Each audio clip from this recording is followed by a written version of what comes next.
Hello students, आप सभी का इस वीडियो पे स्वागत है। अगर आप कॉमर्स के स्टूडेंट हैं और आप जेओई अकाउंट्स और ऑडिटर की तैयारी कर रहे हैं तो आपके लिए ये वीडियो सीरीज़ बहुत ही ज़्यादा यूज़फुल है, इम्पॉर्टेंट रहेगी। तो वीडियो में बने रहें। तो चलिए आज का टॉपिक शुरू करते हैं। आज का हमारा टॉपिक है अकाउंट्स, टाइप्स ऑफ अकाउंट्स और rules of debit and credit. तो आज हम अकाउंट्स के बारे में पढ़ेंगे। ठीक है, तो अकाउंट के बारे में पढ़ने से पहले मैं आपको एक रिवीजन थोड़ा सा देना चाहूँगा ताकि आप पीछे की चीज़ों को रिवाइज कर सकें, जिससे आपको पता चले कि ये जो टॉपिक अकाउंट्स आप पढ़ने वाले हैं वो आप क्यों पढ़ रहे हैं अभी। ठीक है, तो देखिए जब आपने देखिए आपने जो अकाउंटिंग शुरू की थी, तो अकाउंटिंग में हमें बताया जाता है कि हमें सबसे पहले ये अकाउंट्स बनाने हैं। क्या बनाने हैं आपको? सबसे पहले हमेशा अकाउंट्स ही बनाने हैं। अकाउंट्स ही पे अकाउंट्स ही बनाते जाएंगे आप सभी। ठीक है, तो उसमें सबसे पहले जो अकाउंट्स बनते हैं वो बनते हैं जर्नल्स। ठीक है, और इसी को हम क्या कहते हैं? Books of original entry. ठीक है, इन्हें क्या कहा जाता है? Books of original entry. ठीक है, तो ये चीज़ शुरू करने से पहले आपको इस वर्ड का नॉलेज होना चाहिए, अकाउंट्स। ठीक है, तो अकाउंट्स क्या है, अकाउंटिंग में किस तरह ये बनाए जाते हैं, कैसे ये होते हैं, ठीक है, क्या इनका काम है, ये सारी चीज़ें आपको पता होनी चाहिए। ठीक है, तो इन चीज़ों को या जर्नल एंट्रीज को शुरू करने से पहले हम अकाउंट्स को डिटेल में डिस्कस करेंगे। ठीक है, क्योंकि एग्ज़ाम पॉइंट ऑफ व्यू से अकाउंट्स बहुत ही इंपॉर्टेंट है। ठीक है, इसमें से काफ़ी क्वेश्चंस आपको पूछे जाते हैं एग्ज़ाम में। ठीक है, बेसिक सा टॉपिक है बट इम्पॉर्टेंट है ये। ठीक है, ओके।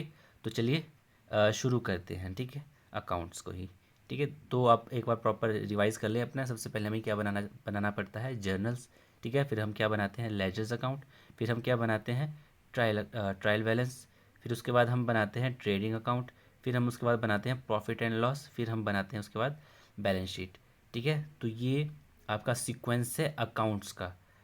ठीक है, तो ये एक बार रिवाइज कर लें ताकि आपको माइंड में आइडिया हो कि अभी हम जो टॉपिक करने वाले हैं वो क्यों पढ़ने वाले हैं। ठीक है, तो हमें जर्नल बनानी है, तो जर्नल बनाने से पहले हमें ये अकाउंट्स या फिर इन सभी अकाउंट्स को प्रिपेयर करने के लिए आपको बेसिक सा अकाउंट का नॉलेज होना चाहिए जो अकाउंटिंग में यूज़ किए जाते हैं। ठीक है, तो सबसे पहले पढ़ते हैं कि अकाउंट एक्चुअल में होता क्या है।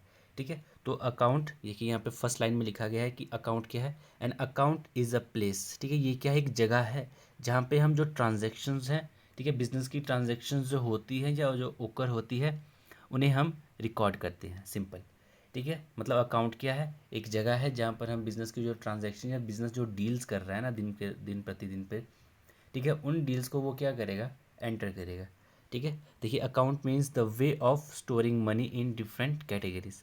ठीक है, ये क्या है? मनी की ट्रांजेक्शन, मतलब मनी की जो आप डील्स करते हो ना, उनको स्टोर करने का एक क्या है? ये डिफरेंट कैटेगरी वाइज क्या है? ये एक ज़रिया है। ठीक है, by a financial institution such as bank और द पोस्ट ऑफिस। मतलब इंस्टीट्यूशंस और बैंक के द्वारा या फिर पोस्ट ऑफिस के द्वारा या किसी ऑर्गेनाइजेशंस, ठीक है, एंटरप्राइजेस, कंपनीज, ये सारी चीज़ें ये सब करते हैं ये। ठीक है, ये अपनी ट्रांजैक्शंस करते हैं और उन ट्रांजैक्शंस को रिकॉर्ड करते हैं। ठीक है, और रिकॉर्ड कहाँ करते हैं? अकाउंट्स में करते हैं। ठीक है, it helps the financial institution know the category of a customer like saving और करंट अकाउंट और होल्डर। जैसे एग्जांपल के लिए यहाँ पे दिया गया है कि अगर कोई बैंक का काम कर रहा है, ठीक है, वहाँ पे भी बैंक वाले क्या करते हैं? आपके कस्टमर को ना थोड़ा सा कैटेगरी देते हैं कि सेविंग अकाउंट क्रिएट करना है, करंट अकाउंट क्रिएट करना है। आपके पास ऑप्शंस होते हैं। ठीक है, वो आपको क्रिएट करके देते हैं। ठीक है, इससे उनको पता चल जाता है कि हाँ ये इस तरह का है, ये इस तरह का है। ठीक है, सिमिलरली अकाउंट में भी यही होता है, अकाउंटिंग में भी यही होता है। आपके पास बहुत ही ज़्यादा वेराइटीज़ है, आइटम्स की बहुत ज़्यादा वेराइटीज़ हैं। ठीक है, अब उन सभी आइटम्स को क्या किया है? सब डिस्ट्रीब्यूट किया हुआ है कैटेगरी वाइज। ठीक है, तो अकाउंट्स की कैटेगरीज अभी हम वो आगे पढ़ेंगे कि किन कैटेगरीज में उनको डिस्ट्रीब्यूट किया है। ठीक है, हर एक आइटम को याद रखना। ठीक है, तो ये है अकाउंट का स्पेसिमेन आपको कि अकाउंट जो होता है अकाउंटिंग में वो किस टाइप का होता है, किस तरह का होता है, कि कैसा दिखता है। देखिए जो अकाउंट दिखता है वो कुछ इस तरह का दिखता है आपको। सबसे टॉप पे आपके पास क्या रहता है? उसका नेम ऑफ द अकाउंट। ठीक है, उसके बाद देखिए सबसे इंपॉर्टेंट चीज़ है यहाँ पर लेफ़्ट और राइट साइड इसका। ठीक है, राइट साइड में लिखा है क्रेडिट और लेफ़्ट साइड में लिखा है यहाँ पर DR मतलब डेबिट। ठीक है, बाकी ये पूरा आपका स्पेसिमेन है कि इस तरफ डेट होती है, फिर पर्टिकुलर होता है, पर्टिकुलर में हम अकाउंट्स के नाम लिखे जाते हैं। ठीक है, बीच में देखिए यहाँ पर ये GF लिखा हुआ है। ठीक है, लेफ़्ट भी लिखा है और राइट साइड में भी लिखा है। ठीक है, इसको कहा जाता है जर्नल फोलियो। क्या कहा जाता है इसको? Journal folio. ठीक है। इसका काम होता है, जैसे ये अकाउंट्स ना आपस में कनेक्टेड होते हैं, जैसे जर्नल्स, लेजर्स, अभी थोड़ी देर पहले मैंने आपको रिवाइज़ करवाया, ठीक है।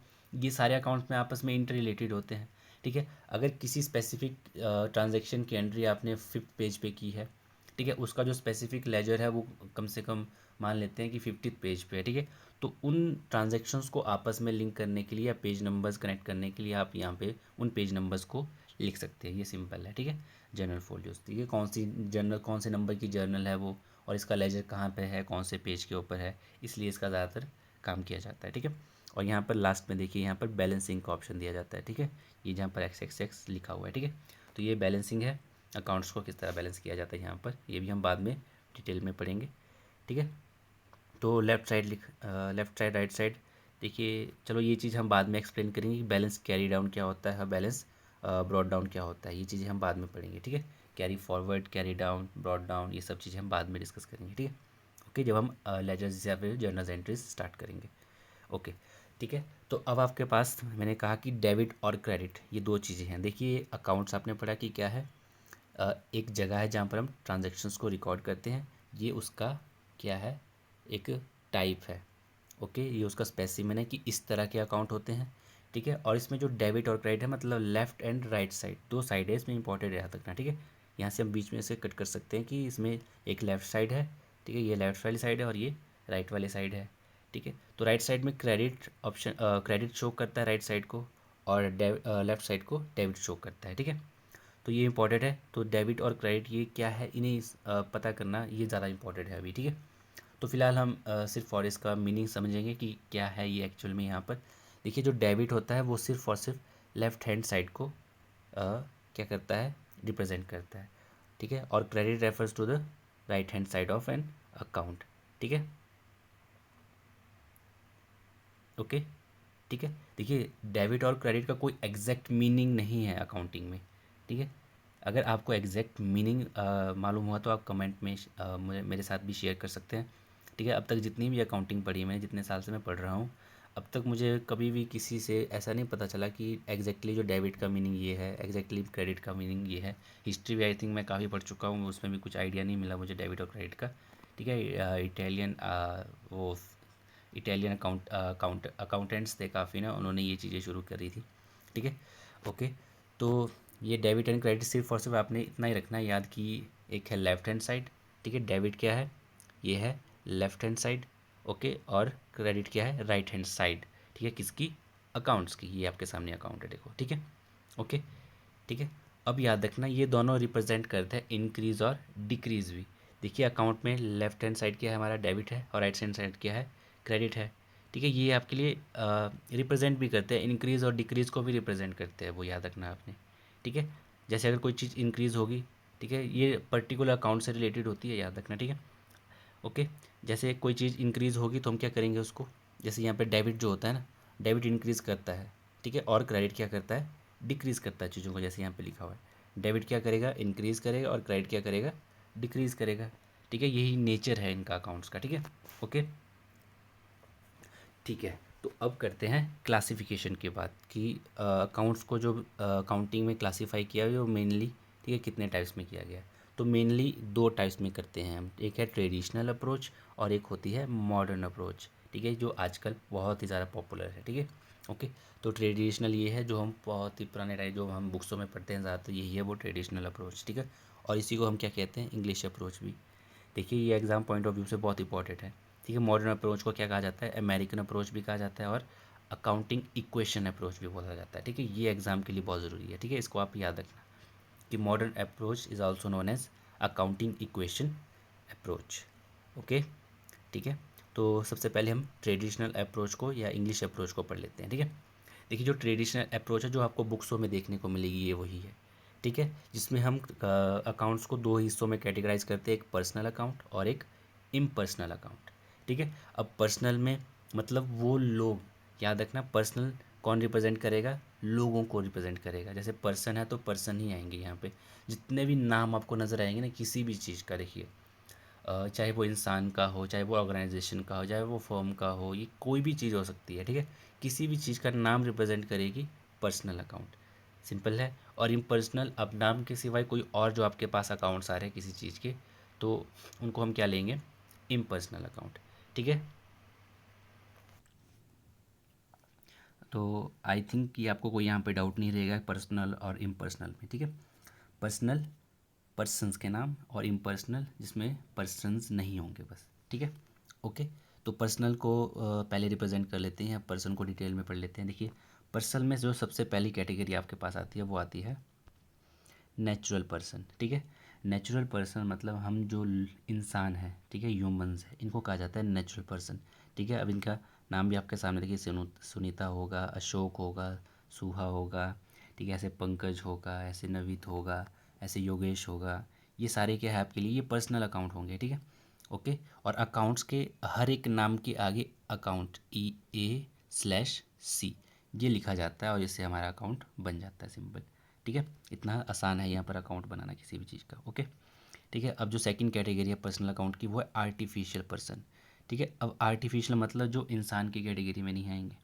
ठीक है, अब हमने जो कॉरपोरेशंस बनाई होती है, हमने जो ऑर्गेनाइजेशंस बनाई होती है, हमने जो फर्म्स बनाई होती है, ये सारी कैटेगरी इसमें आती है। ठीक है, जैसे यहाँ पे लिखा है कि पुणे म्युनिसिपल कॉरपोरेशन, ठीक है, फिर है राधिका स्पोर्ट्स क्लब, ठीक है, बैंक ऑफ इंडिया। ठीक है, ये सारे क्या है, ये आर्टिफिशियल पर्सनस होते हैं। ठीक है, इनका फिजिकल एग्जिस्टेंस नहीं होता जैसे इंसानों का होता है अपना। ठीक है, ये क्या होते हैं, हमने बस क्रिएट के इमेजिनरी होते हैं। ठीक है, ओके। फिर जो लास्ट आता है वो है रिप्रेजेंटेटिव पर्सनल अकाउंट। ठीक है, रिप्रेजेंटेटिव मतलब ये क्या करेंगे आपके लिए, रिप्रेजेंट करेंगे। देखिए, अगर आप सिंपल शब्दों में कहोगे कि रिप्रेजेंटेटिव पर्सनल अकाउंट क्या होता है, तो ये सिंपल यही है कि ये वो अकाउंट्स होंगे जो क्या कर रहे हैं, एक ग्रुप ऑफ पर्सन्स को क्या कर रहे हैं, रिप्रेजेंट करते हैं।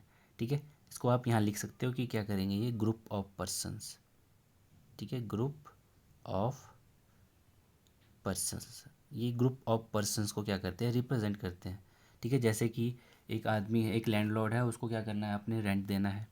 ठीक है, तो वो जो रेंट आपने उसको देना है, तो ये क्या है, ग्रुप ऑफ पर्सन्स को रिप्रेजेंट करना हुआ। ठीक है, ओके। जैसे इसमें आपके पास एग्जांपल है आउटस्टैंडिंग। ठीक है, आउटस्टैंडिंग एक्सपेंसेस, ठीक है, प्रीपेड एक्सपेंसेस, आपने जो पहले ही एक्सपेंसेस अपने दे दिए होंगे। ठीक है, उसके बाद है इनकम रिसीव्ड इन एडवांस। ठीक है, ओके। तो रिप्रेजेंटेटिव पर्सन जो रिप्रेजेंट करेगा किसी पर्सन को, ठीक है, पर्सन को रिप्रेजेंट करेगा कि इसने हाँ ये चीज़ दे दी है, इसने नहीं दी हुई है। ठीक है, ओके। तो अब चलते हैं इम्पर्सनल अकाउंट्स पे। ठीक है, इम्पर्सनल अकाउंट्स आपके लिए, देखिए आपके पास मेनली जो अकाउंट्स आएंगे ना, जो आपने बुक्सों में पढ़ा होगा, वो है फर्स्ट पर्सनल अकाउंट, सेकंड है रियल अकाउंट और नॉमिनल अकाउंट। ठीक है, हमने सिर्फ और सिर्फ स्कूलिंग के लिए नहीं पढ़ना है, हमने क्या एग्ज़ाम पॉइंट ऑफ व्यू से भी पढ़ना है। ठीक है, क्योंकि एग्ज़ाम में वही चीज़ें पूछी जाती है। मेनली यही तीन अकाउंट्स आपको बुक्सों में मिलेंगे। ठीक है, जैसे कि मैं बोल रहा था कि अकाउंट्स जो होते हैं हमारे बुक्सों में सिर्फ तीन टाइप के ही दिए हैं, एक पर्सनल अकाउंट, रियल अकाउंट और नॉमिनल अकाउंट। ठीक है, बट एग्ज़ाम में वो चीज़ें पूछी जाती है जो बुक्सों में नहीं दी होती है। ठीक है, वही है एग्ज़ाम पैटर्न, यही चलता है हमारा ना। ठीक है, तो आपने वो भी पढ़ना है जो बुक्सों में नहीं है और जो आउट ऑफ सिलेबस है। ओके, ठीक है। तो अब हम पढ़ते हैं इम्पर्सनल। इम्पर्सनल में आते हैं टू टाइप्स के। ठीक है, एक आता है रियल अकाउंट और एक आता है नॉमिनल अकाउंट। एक आता है रियल और एक आता है नॉमिनल। ओके, ठीक है। अब रियल अकाउंट मतलब ऐसे अकाउंट्स जो क्या कर रहे हैं, अपने एसेट्स को रिप्रेजेंट करते हैं। याद रखना, ऑल टाइप ऑफ एसेट्स। ठीक है, कौन से अकाउंट्स जो आपके एसेट्स को, देखिए यहाँ पे सिंपल है, पर्सनल अकाउंट कंटेन करेंगे सारे के सारे पर्सन्स को, अब वो कैसे भी हो, आर्टिफिशियल हो या फिर रिप्रेजेंटेटिव हो या फिर नेचुरल हो। ओके, ठीक है। और सेकंड यहाँ पर है नॉमिनल। नॉमिनल, अब जो बचे कुछ चीज़ें हैं ना, जैसे इनकम, ठीक है, एक्सपेंसेस, ठीक है, और आपके लॉसेस, प्रॉफिट्स मतलब गेन्स वगैरह। ठीक है, ये चारों की चारों चीज़ें अब बच गई है, ये सारी की सारी चली जाएगी आपकी नॉमिनल अकाउंट में। देखिए, जब किसी ने ये अकाउंटिंग शुरू की थी ना, उसके सामने ये चीज़ें आई होगी, उसने ट्रांजैक्शंस जब रिकॉर्ड करना स्टार्ट किया, तो उसने हर एक ट्रांजैक्शन को अच्छे से मतलब उनका नॉलेज लिया, उनको अच्छे से उसने चेक किया, तो उनको उसको ये पता चला ना कि हर एक चीज़ आपस में रिलेटेड है, उनको मैं क्यों ना एक ग्रुप करके रख दूँ। ठीक है, तो उसने जब ग्रुपिंग की ना, मेनली यही सारी ग्रुपिंग्स है जो उसके सामने आई थी। ठीक है, ओके, ठीक है, तो उन्होंने इसके इसी तरह उसको बांट दिया। तो रियल अकाउंट में क्या जाएगा, हमेशा एसेट्स जाएंगे, जितने भी अकाउंट्स के एसेट्स होंगे, ठीक है, जितने भी एक बिजनेस के एसेट्स होंगे वो कहाँ हमेशा रिप्रेजेंट होंगे, वो रियल अकाउंट के थ्रू होंगे। ठीक है। और सेकंड है यहाँ पर नॉमिनल। नॉमिनल में अब जो बची कुछ चीज़ें हैं जैसे income, expenses, loss and gains, ये सारी की सारी चीज़ें जाएगी नॉमिनल अकाउंट में। ओके, ठीक है। तो सबसे पहले पढ़ते हैं रियल अकाउंट। ठीक है, तो रियल अकाउंट जो होता है हमारा, देखिए एसेट्स का होता है, और इसमें याद रखना टेंजिबल और इनटेंजिबल, मेनली ये टू टाइप्स के होते हैं। एक होता है टेंजिबल अकाउंट और एक होता है इनटेंजिबल अकाउंट। टेंजिबल वो मतलब जिसको हम टच और फील कर सकते हैं, ठीक है। और इनटेंजिबल मतलब जिसे हम टच और फील नहीं कर सकते हैं। सिंपल है, ठीक है। जैसे कंप्यूटर को आप टच कर सकते हो, कैश को आप टच कर सकते हो, किसी मशीनरी होगी उसको आप टच कर सकते हो, ठीक है। बट इंटेंजिबल जैसे गुडविल, ठीक है, पेटेंट्स, कॉपीराइट, देखिए कॉपीराइट के बारे में आपको पता होगा अगर यूट्यूब चलाते हो आप, ठीक है। अब ये चीज़ें आप, ये चीज़ फीचर्स वाली चीज़ें होती है, ठीक है। इसको आप छू नहीं सकते हो, सिंपल है ना, ठीक है। बट इसका जो आपका फ़ायदा मिलता है आपको वो बहुत ज़्यादा मिलता है, ठीक है, कि आपकी चीज़ों को कोई भी छू, या फिर आपकी चीज़ों को छूना, सॉरी, आपकी चीज़ों को कोई और यूज़ नहीं कर सकता है, ठीक है। तो आपकी परमिशन के बगैर वो चीज़ वो यूज़ नहीं कर सकता है, ठीक है। तो मुझे लगता है कि आपको रियल अकाउंट अच्छे से समझ में आ गया होगा। तो अब नॉमिनल अकाउंट की तरफ चलते हैं, ठीक है। तो नॉमिनल अकाउंट आपके जो मेनली है वो टू टाइप्स के होते हैं, ठीक है। एक है एक्सपेंस, ठीक है, एक है एक्सपेंस एंड लॉस, और एक है इनकम एंड गेन, जो भी मैंने एक्सप्लेन किया आपको, चार आइटम्स, ठीक है। Expense and loss, income and gain. Expense से जैसे स्टेशनरी आपने मंगाया, ठीक है, परचेजेज आपने की, ठीक है, उसके बाद एडवर्टाइजमेंट आपने एक्सपेंस लगाया होगा, ये सारी चीज़ें, ठीक है। उसके बाद है इनकम्स, जैसे इंटरेस्ट मिला आपको, ठीक है, आपको डिस्काउंट मिला, आपने सेल्स की, इससे इनकम आई, ठीक है। ये सारी चीज़ें क्या है, इनकम्स एंड गेंस। तो ये सारी कैटेगरी है आपकी अकाउंट्स की, ठीक है। और इन हर एक चीज़ के बाद हम क्या करते हैं, लास्ट में ए सी लगाते हैं, याद रखना, ए राइट स्लैश सी, और ये रिप्रेजेंट करता है अकाउंट के नाम को कि ये अकाउंट है। ओके, आई थिंक आपको ये क्लासिफिकेशन ऑफ अकाउंट्स अच्छे से समझ में आ गई होगी। तो अब नेक्स्ट चलते हैं आपके इम्पॉर्टेंट पॉइंट की तरफ। देखिए इम्पॉर्टेंट पॉइंट आपके लिए यहाँ पर ये है, ये एग्ज़ाम पॉइंट ऑफ व्यू से सिर्फ, ठीक है। अगर किसी भी अकाउंट के आगे प्रीफिक्स या सफिक्स लग रहा है, आउटस्टैंडिंग, प्रीपेड, ठीक है, या फिर एक्रोड, ओके, ये आपने याद रखना है कौन सा सिफिक्स, कौन सा है ये, या प्रीफिक्स, आउटस्टैंडिंग या प्रीपेड या एक्वायर्ड, ठीक है, एक्वायर्ड। तो आउटस्टैंडिंग ये आपके लिए क्या हो जाएगा, प्रीफिक्स, और सफिक्स हो सकता है प्रीपेड या एक्वायर्ड आपके सामने, ठीक है। तो ये जब भी आपके लिए ये यूज़ होंगे आपके अकाउंट्स में, ठीक है, is added to a nominal account, is become a personal account, ठीक है। ये सारी कैटेगरी किसकी थी, नॉमिनल अकाउंट की। अगर ये चीज़ लग जाती है ना किसी अकाउंट के सामने, ठीक है, वो कैटेगरी किसकी है, जैसे मान लो कि एक नॉमिनल अकाउंट है, इंटरेस्ट अकाउंट आपका, ठीक है। अगर इसके साथ में मैंने ये प्रीफिक्स या सफिक्स लगा दिए तो ऑटोमेटिकली वो क्या हो जाएगा, पर्सनल अकाउंट बन जाएगा, ठीक है। तो ये बहुत ही important exam point of view से जी। ये नॉर्मल इंटरेस्ट वो नॉमिनल अकाउंट है, ठीक है। अगर आउटस्टैंडिंग की बात करें, ये क्या हो गया, ये पर्सनल अकाउंट है। इंटरेस्ट रिसीव्ड इन एडवांस, ये क्या है, ये भी पर्सनल अकाउंट है। प्रीपेड इंटरेस्ट, ये भी क्या है, पर्सनल अकाउंट है, ठीक है। उसके बाद देखिए रेंट, अब रेंट में भी क्या है, नॉर्मल रेंट क्या है, अगर आपने सिर्फ रेंट लिखा है मतलब क्या है, नॉमिनल अकाउंट है, ठीक है। बट अगर आप लिख रहे हो आउटस्टैंडिंग रेंट, ये क्या हो गया, ये पर्सनल अकाउंट है, ठीक है। ये चीज़ ना बहुत ज़रूरी है याद रखना। अभी हम नेक्स्ट क्लास में पढ़ेंगे जर्नल्स एंट्रीज, ठीक है, किस तरह जर्नल्स को या किस तरह रिकॉर्डिंग की जाती है अकाउंट्स में। अभी हम सिर्फ अकाउंट्स को समझ रहे हैं कि अकाउंट्स कैसे होते हैं, ठीक है। फिर जब आप रिकॉर्ड करना स्टार्ट करोगे ना, वहाँ पर आपको ये सारी चीज़ें अप्लाई करनी है, ठीक है। आपको माइंड में लेना याद रखना पड़ेगा कि नॉमिनल कैसे होते हैं, ठीक है, नॉमिनल का नेचर क्या होता है, पर्सनल कैसे होते हैं, पर्सनल का नेचर कैसे होते हैं, कब पर्सनल अकाउंट डेबिट होते हैं, कब पर्सनल अकाउंट क्रेडिट होते हैं, कब पर्सनल अकाउंट नॉमिनल होते हैं, कब नॉमिनल अकाउंट डेबिट होते हैं और कब नॉमिनल अकाउंट क्रेडिट होते हैं, ठीक है। सारा फंडा डेबिट और क्रेडिट का ही है, याद रखना। पूरी अकाउंटिंग में हर एक जो चीज़ होती है वो डेबिट और क्रेडिट से होकर गुजरती है, ठीक है। तो कब किस चीज़ को आपने डेबिट करना है, कब किस चीज़ को क्रेडिट करना है, यही चीज़ आपको पहचाननी है। तो इसके लिए आपको अकाउंट्स की नॉलेज होनी चाहिए, ठीक है। जर्नल्स के पढ़ने से पहले ही इसके बारे में डिटेल में पढ़ना ज़रूरी है, ठीक है। जब हम जर्नल शुरू करेंगे उसमें आपको प्रैक्टिकल नॉलेज मिल जाएगा कि मैं किस बारे में बात कर रहा हूँ, ठीक है। ओके, ठीक है। तो अगला आपके पास देखिए सैलरी, नॉर्मल सैलरी क्या हो जाएगा, वो नॉमिनल अकाउंट है, तो इसमें नॉमिनल अकाउंट के डेबिट और क्रेडिट के फीचर लगेंगे, ठीक है। फिर अगला है पर्सनल अकाउंट, ठीक, सॉरी, जो सैलरी अकाउंट है ना, वो अगर आउटस्टैंडिंग उसके ऊपर लग जाता है तो वो क्या बन जाएगा, वो पर्सनल अकाउंट बन जाएगा, ठीक है। और इसमें लग जाएंगे फिर पर्सनल अकाउंट के जो फीचर्स होते हैं, ठीक है। तो आई होप कि आपको ये छोटा सा एक स्टेप या इम्पोर्टेंट कंसेप्ट आपको समझ में आ गया होगा। तो चलते हैं नेक्स्ट की तरफ। तो नेक्स्ट जो आपके पास है वो है मॉडर्न अप्रोच। अभी हमने पढ़ी ट्रेडिशनल अप्रोच, अभी आपके सामने है मॉडर्न अप्रोच। देखिए जो मॉडर्न अप्रोच है यही आपको आजकल काफ़ी ज़्यादा फॉलो की जाती है अकाउंटिंग में। ठीक है, ज़्यादातर यही करी जाती है आजकल। देखिए इसमें क्या होता है कि हम कैटेगराइज करते हैं ठीक है अकाउंट्स को 5 हिस्सों में। एक हिस्सा है एसेट का, एक है लाइबिलिटी का, एक है कैपिटल का, एक है रेवेन्यू एंड गेंस का, और एक है एक्सपेंसेस एंड लॉस का। ठीक है, थोड़ी देर पहले जो मैंने आपको अकाउंट समझाए 3, उनको कैटेगराइज किया, उनमें से बाहर ही निकाल के रख दिया आपके सामने, ये सिंपल है। ठीक है, तो सबसे पहले एसेट्स की कैटेगरी करी जाएगी, जितने भी एसेट्स होंगे यहाँ डाल दिए जाएंगे सारे। ठीक है, किसी के साथ कोई भेदभाव नहीं, सारे एसेट्स यहाँ डालने हैं, टेंजिबल इंटेंजिबल सब डालने हैं। ठीक है, उसके बाद है लाइबिलिटीज़। अब सारी की सारी बिजनेस की जो लाइबिलिटीज़ है, देखिए एग्जांपल्स भी आपके सामने मैंने रखे हुए हैं ताकि आपको कन्फ्यूजन ना हो। देखिए क्रेडिटर्स, ठीक है, creditors account, bank overdraft, bank loan, outstanding expenses, ये आपके सामने एग्जांपल्स है जो लाइबिलिटीज़ है। ओके, तो इनके अकाउंट्स हमेशा लाइबिलिटीज़ अकाउंट में जाएंगे। ठीक है, फिर एक कैपिटल अकाउंट, तो कैपिटल में क्या जाएंगे, कैपिटल मतलब ओनर्स के नाम होंगे सारे के सारे। ठीक है, आदित्य कैपिटल कैपिटल कैपिटल, देखिए हर एक नाम के बाद अगर कैपिटल वर्ड लग रहा है मतलब कि वो है ओनर का अकाउंट। ओके, फिर आपके पास है रेवेन्यू एंड एक्सपेंसेस। अब जितने भी रेवेन्यूज़ हो गए, ठीक है, वो कहाँ चले जाएंगे, रेवेन्यूज़ एंड एक्सपेंसेस वो इसमें चले जाएंगे, जैसे commission received account, dividend received, rent received, interest received.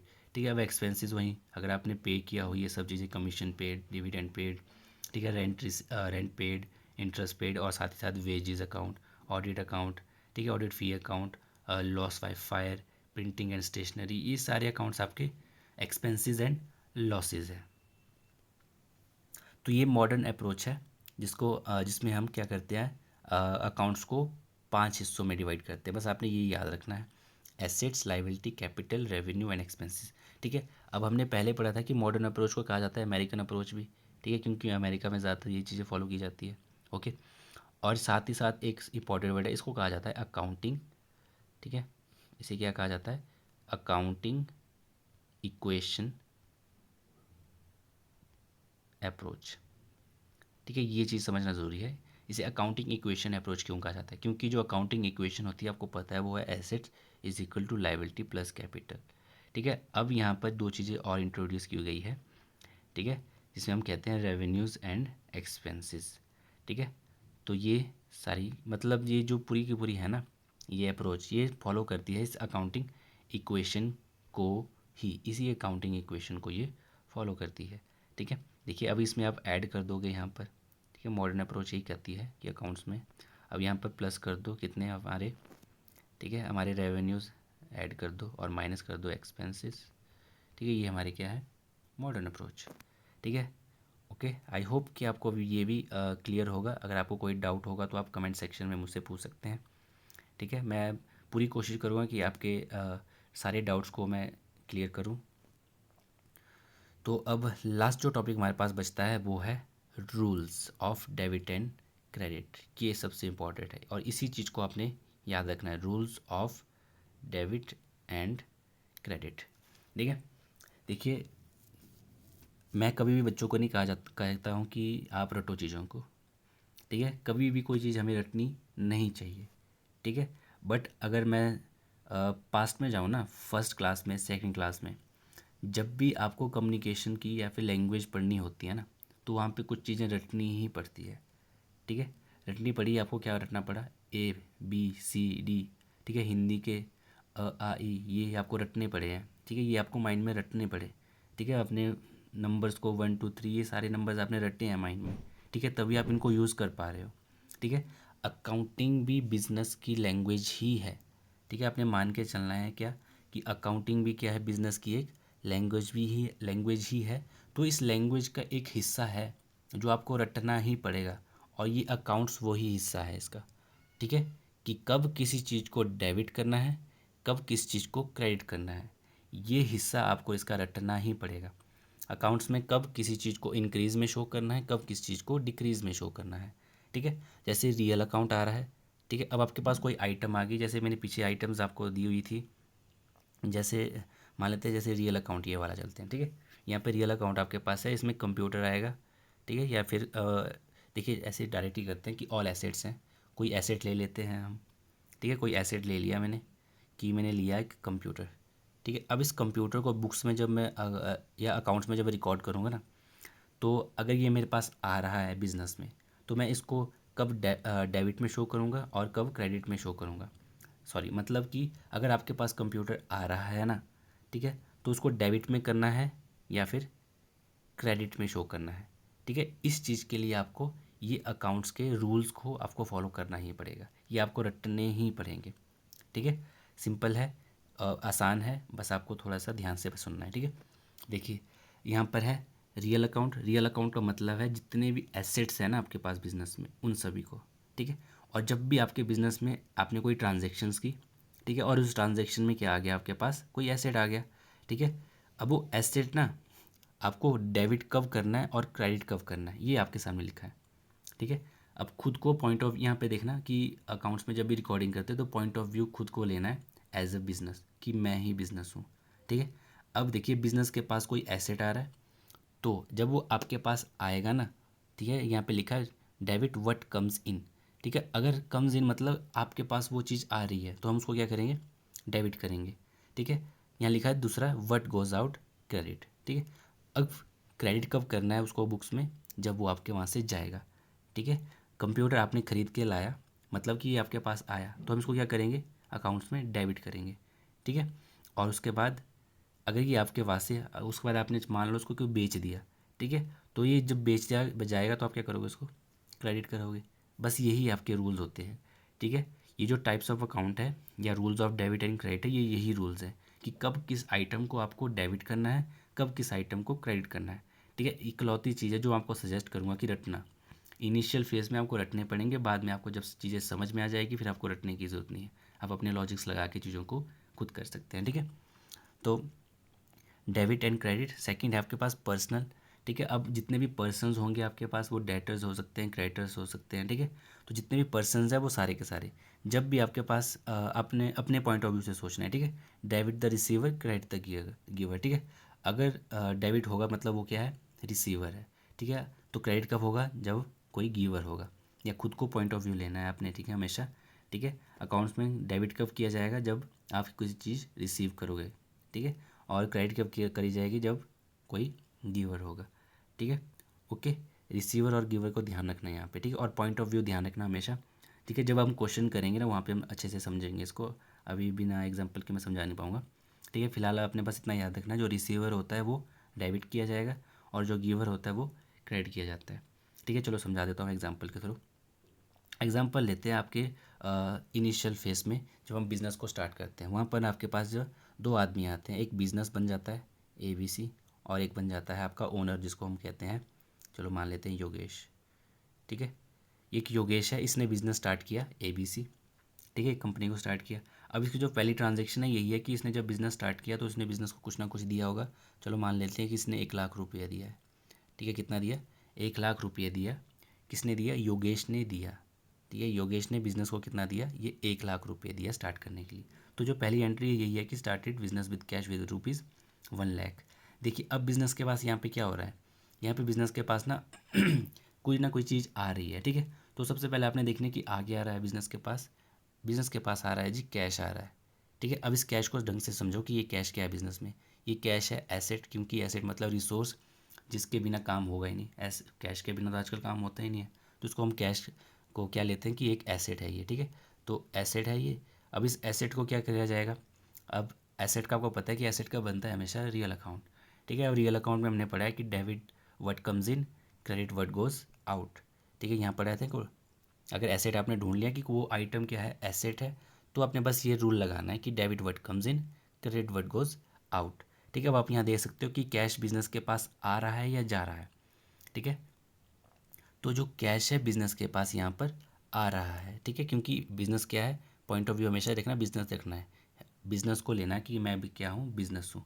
ठीक है, मेरे पास क्या किया कि कैश आ रहा है अभी। ठीक है, तो डेबिट व्हाट कम्स इन, तो ये क्या हो गया, डेबिट हो जाएगा। अब ये दूसरी चीज़ होती है कि ये कैश आया तो आया कहाँ से आया। ठीक है, ये कैश आया योगेश से। कहाँ से आया, ये योगेश से, तो मैं दूसरी जो एंट्री लिखूँगा वो लिखूँगा योगेश अकाउंट। ठीक है, योगेश कैपिटल लिखूँगा यहाँ पे, क्योंकि ये ओनर है मेरा, ठीक है। तो ओनर को थोड़ी सी रिस्पेक्ट देते हैं हम, तो उस रिस्पेक्ट का नाम लिख लेते हैं हम कैप, ठीक है। तो योगेश कैप अकाउंट। देखिए कैश तो आया, बट आया कहाँ से, ये चीज़ ज़रूरी होती है, ठीक है। आपने हमेशा ट्रांजेक्शन जब भी करोगे तो कैश को ढूंढो, और वो कैश आया कहाँ से ये ढूंढो, ठीक है। बहुत ही आसान हो जाता है चीज़ों को ढूंढना या फिर रिकॉर्ड करना। अब योगेश से आया है, योगेश ने क्या दिया मुझे, 1 लाख रुपए दिया, ठीक है। तो अब योगेश क्या है, अब आप देख सकते हो कि योगेश मैंने लिखा ना यहाँ पर, योगेश अकाउंट, अकाउंट बनाया मैंने। अब इस अकाउंट को अपना नेचर ढूंढना है, इन तीन में से किसका नेचर है ये, ठीक है। ये पर्सनल अकाउंट है, नॉमिनल है या रियल है, ठीक है। रियल बताए थे एसेट, तो एसेट आपने ढूंढा, कैश है एसेट। अब आपने लिखा योगेश, मैंने कहा था कभी भी नाम आएगा तो वो क्या है, पर्सनल अकाउंट है। अब पर्सनल में जाके आप देख सकते हो क्या है, debit the receiver, credit the giver. अब यहाँ पर है गिवर वर्ड, तो योगेश क्या है मेरे लिए, गिवर है ना, उसने तो मुझे ये पैसे दिए, तो इसमें क्या, इसको क्या करूँगा, हमेशा अकाउंट्स में क्रेडिट करूँगा, ठीक है। तो डेबिट मिल गया, क्रेडिट मिल गया, बस 2 ही चीज़ें हमें अकाउंट में ढूंढनी होती है, ठीक है।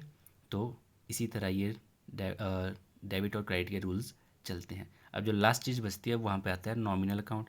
अब नॉमिनल में जो बची हुई चीज़ें हैं सारी वहीं डाल दी जाती है, ठीक है। एक्सपेंसेस, लॉसेस, इनकम, गेंस, ठीक है। अब जितने भी एक्सपेंसेस होते हैं ना अकाउंट्स में, उनको हम डेबिट करते हैं हमेशा, ठीक है। और जो जितनी भी क्रेडिट्स सॉरी इनकम्स और गेंस होती हैं उनको हम क्रेडिट करते हैं, ठीक है। ओके, जब हम जर्नल्स जब नेक्स्ट में पढ़ेंगे अब उसमें बहुत अच्छे से समझेंगे, ठीक है। फिलहाल बस आपको इन रूल्स को आपने क्या करना है, बस अच्छे से एकदम बढ़िया रट लो, ठीक है। जितना ज़्यादा इनको रटोगे आप, उतना ईजी आपके लिए क्या हो जाएगा, समझना आसान हो जाएगा, ठीक है। तो आई होप कि आपको सारी चीज़ें यहाँ पर क्लियर हो गई होगी, ठीक है। तो इसको आप नोट बना लेना, और इस नोट बना के आप इसको अच्छे से समझ लेना, ठीक है। तो चलो मिलते हैं नेक्स्ट वीडियो में, तब तक के लिए बाय, थैंक यू।